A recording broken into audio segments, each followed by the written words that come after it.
Qu'est-ce que je pourrais bien faire aujourd'hui? Est-ce qu'il ne serait pas l'heure d'un stray d'horreur? Bonjour, bonsoir tout le monde, j'espère que vous allez bien. Aujourd'hui, je suis de retour avec le genre de vidéo la plus demandée sur la chaîne, un stray d'horreur Triple H. Triple H, horrible histoire histobec. J'ai vu que vous tripez complètement sur ce style de vidéo, donc j'ai décidé de faire quelques petites recherches pour vous concocter une belle séance de stress avec le Dr Histo. Pour ce Triple H, nous n'avons qu'une seule histoire, mais vous allez voir, elle est juste complètement folle. Vous serez pas déçus. Si vous appréciez, écrivez en commentaire avec le hashtag StrayHisto. Alors maintenant, c'est parti, générique! Vous me direz si vous aimez le nouveau générique. Je suis un peu fier.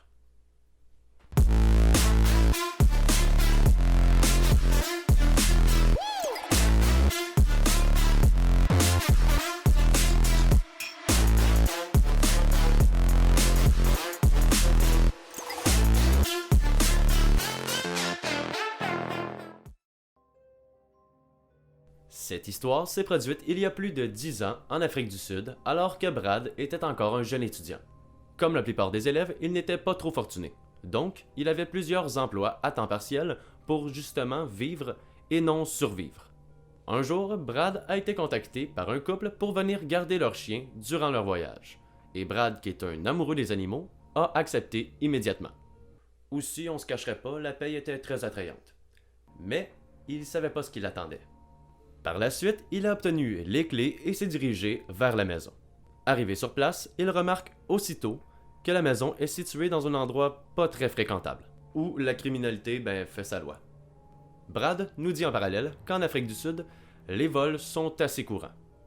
Mais malheureusement, ils sont très brutals et violents. Cambriolage, attaque, meurtre... Fatality. Mais ça lui a pas dérangé parce qu'il se dit évidemment que ça lui arrivera pas à lui. Ouais. Donc, les 4 premières nuits se déroulent sans accroc. Il profite de la demeure, écoute des films, va dans le jacuzzi. En gros, il s'amuse. Les propriétaires devaient revenir le 5e jour. Mais, en soirée, Brad se fait appeler par le couple qui lui demande s'il peut rester une journée de plus. Évidemment, il accepte. À ce moment, il décide d'appeler son père, simplement pour lui parler. Et lui donne tout de même l'adresse de la maison.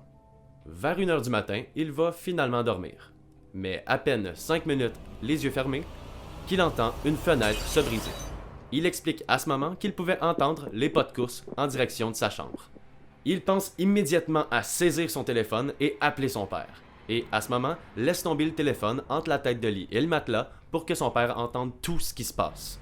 À peine le cellulaire placé, que le premier homme prend d'assaut la porte de la chambre. Il la défonce d'un bon coup de pied et regarde Brad dans les yeux. Coucou. L'homme était armé d'un couteau, et aussitôt qu'il a vu Brad le regarder, il l'a élevé en l'air et s'est précipité vers lui. Par instinct, Brad soulève ses jambes et quand l'homme arrive à portée, il lui donne un bon coup de pied. Il nous dit que ses 6 pieds 3 et ses 220 livres lui ont quand même apporté une bonne confiance. Quand il lui a donné un coup de pied, l'homme a été complètement soulevé du sol et a volé jusqu'au mur. Heureusement, en tombant, le voleur a échappé son couteau par terre. Donc, Brad fonce vers lui et lui donne un coup de genou au visage, qu'il met KO. Oui, vraiment KO. Au moment où Brad se relève, il entend quelque chose qui va le figer. Un bruit d'arme sur sa tempe.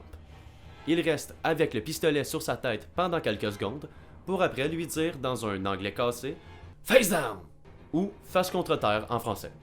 Brad fait donc automatiquement ce qu'il dit. Il se jette par terre et le voleur le recouvre d'une couverture. Par peur, Brad se met en position fétale, tout en mettant son dos contre le mur pour éviter d'avoir un éventuel coup de poignard. À ce moment-là, sous le choc, il avait totalement oublié son père. Quelques secondes plus tard, un troisième gars entre dans la chambre et se met à parler aux 2 autres en polonais. Aussitôt la discussion terminée, ils se mettent à saccager l'entièreté de la maison et prennent tous les objets de valeur. C'est à ce moment que ça devient un peu plus croustillant. Après quelques minutes à saccager l'entièreté de la maison, ils entendent des pneus hurler en dérapage jusqu'au bas de la porte. Brad, sur le stress, tente d'écouter. Et en se concentrant bien, il entend son père crier. Après quelques secondes, le groupe entend un bruit d'arme à feu à l'extérieur. Les 3 hommes qui étaient dans la maison se sont donc mis à paniquer et sont partis à la course jusqu'à la porte arrière, pendant que le père de Brad, lui, tirait dans leur direction. À ce que j'ai lu, un après-midi très normal en Afrique du Sud. Par la suite, le père appelle aussitôt la police et ils vont les attendre à l'intérieur. Encore armés, je le précise. Quelques minutes plus tard, à l'arrivée de la police, Brad était calmé et il décide d'aller chercher le chien dans la maison, qui, je le précise, était disparu depuis l'intrusion. Il le cherche dans l'entièreté des pièces de la maison et il le trouve nulle part. Il décide finalement d'aller à l'extérieur et malheureusement, il le trouve étendu par terre, mort empoisonné. Depuis ce jour, Brad est très anxieux le soir. Il vérifie la totalité des entrées plusieurs fois pour être sûr que cet événement ne lui arrive plus jamais. Et puis, comment vous avez trouvé ce thread? J'espère que vous l'avez aimé parce que moi de mon côté, je le trouvais intense. Donc, comme d'habitude, partagez, likez et abonnez-vous à la chaîne. Parce que grâce à vous, Histobec, ce n'est qu'un début. Ciao!